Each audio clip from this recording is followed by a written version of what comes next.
আসসালামু আলাইকুম।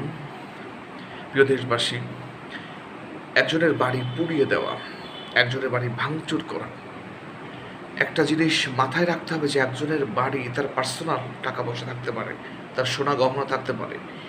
এই যে মানুষের বাড়ি পুড়িয়ে দেওয়া, হ্যাঁ, ভাঙছে, ঠিক আছে, অফিস আদালত ভাঙছে, এটা করছে, ভাঙা পর্যন্ত ঠিক আছে।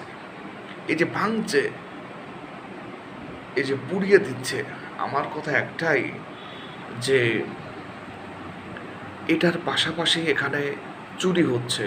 একজনের বাড়িতে টাকা পয়সা, একজনের বাড়িতে সোনা গহনা এগুলো থাকতে পারে এগুলো।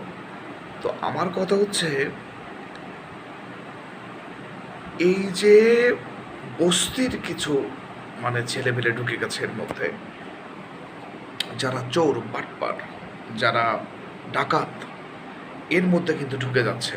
আমি ছাত্রদের উদ্দেশ্যে সবাইকে বলতে চাই, বাংলাদেশ দেশবাসীকে সবাইকে বলছি যে আপনাদের মধ্যে কিন্তু চোর ডাকাত শয়তান বজ্জাত, যারা রাস্তার পোলাপান, যারা বস্তির পোলাপান, এরা কিন্তু ঢুকে গেছে। এরা ঢুকে যে সুযোগ গ্রহণ করে, এরাই কিন্তু এখন কোটি কোটি টাকার মালিক হয়ে যাচ্ছে শুধু চুরি করে।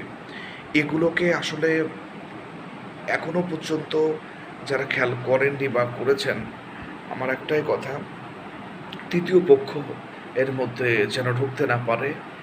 এই সুযোগ নিয়ে, এই কোটা আন্দোলনের সুযোগ নিয়ে যেন ডাকাত, যারা বস্তির রেল লাইনের পোলাপান, যারা নেশাগ্রস্ত, যারা চোর, যারা ডাকাত, এরা যেন তৃতীয় পক্ষ সুযোগ করে নিয়ে মানুষের বাড়ি ভাঙচুর করে তার বাড়ির সোনা গহনা, তার বাড়ির টাকা পয়সা এগুলো চুরি করে যেন নিতে না পারে। এবং দেশের সম্পদ, এই যে গণভবন থেকে একজন এটা নিচ্ছে, একজন ওটা নিচ্ছে, একজন এটা নিচ্ছে, এই গণভবন যে প্রধানমন্ত্রী আর একজন আসবে, যে দায়িত্বে আসবে, তার তো এটা দরকার, সে তো এখানে যাবে, থাকবে না।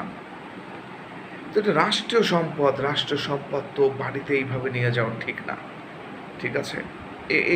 এইগুলো ঠিক না, ঠিক আছে? তো আমরা অতিরঞ্জিত কোনো কিছু করব না। আমরা যারা ছাত্র আছি, আমি সবাইকে বলছি, অতিরঞ্জিত কোনো কিছু করব না। যা হয়েছে অনেক অনেক হয়েছে, অনেক দূর হয়েছে। এখন শুধু শান্তিপূর্ণভাবে, ইসলামিকভাবে একজন সুন্দর মানুষ, যার মনুষ্যত্ব বোধ আছে, যার দেশপ্রেম আছে, যে দেশের প্রতি যার ভালোবাসা আছে, এমন একজন মানুষ, এমন একজন মানুষকে প্রধানমন্ত্রী বানাতে হবে। এটাই হচ্ছে আমাদের দাবি, এটাই ছাত্রদের দাবি। যেহেতু আমিও একজন ছাত্র, এখন চাকরিতে আছি, যাই হোক, তো কথা হচ্ছে, সবার উদ্দেশ্য করে কথাটা বললাম। এবং আমার মানে আমার ইচ্ছা আমি প্রকাশ করি। আমার কথা হচ্ছে, মিজানুর রহমান আজহারী যদি বাংলাদেশের প্রধানমন্ত্রী হয় বা ধর্মমন্ত্রী হয়, তাহলে অনেক অনেক অনেক ভালো হবে।